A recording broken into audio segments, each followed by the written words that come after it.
là dùng một tam tây dương mình thì đừng này ạ nó sẽ đánh mọt vào đó với liệp mình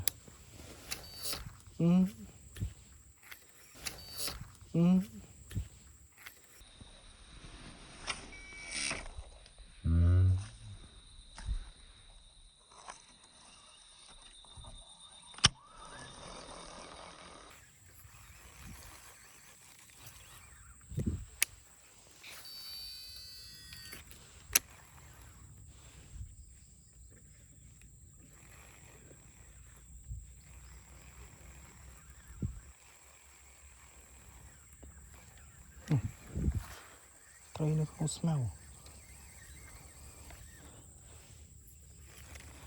một tràn tại bên này không smell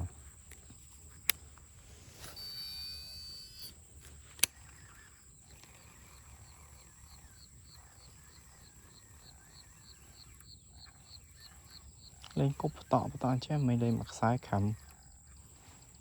Tây trơ đá bàn mặc khăm đây nữaแต่วอดดัดหมดว่าอะไรหนึ่ง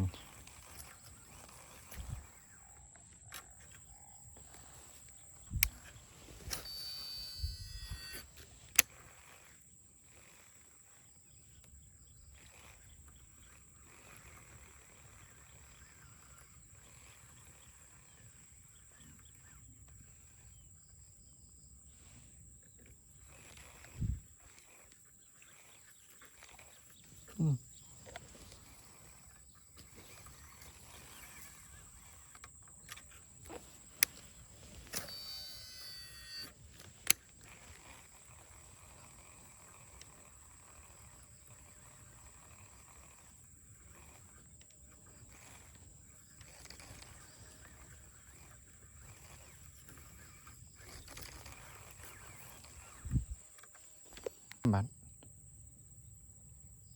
อีคำตะครงสมาว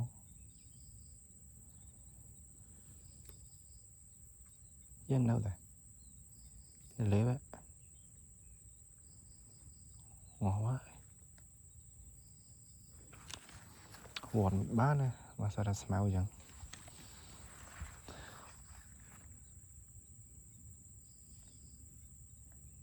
อัดตียังยี่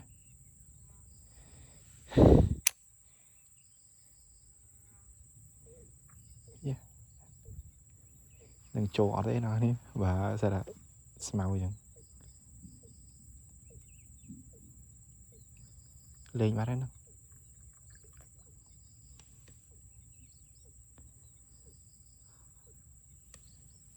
หัวได้เดาไว้โอ้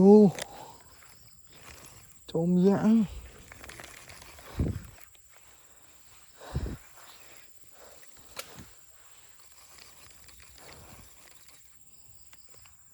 พอตะบันโยตะหน่อยจอบนี่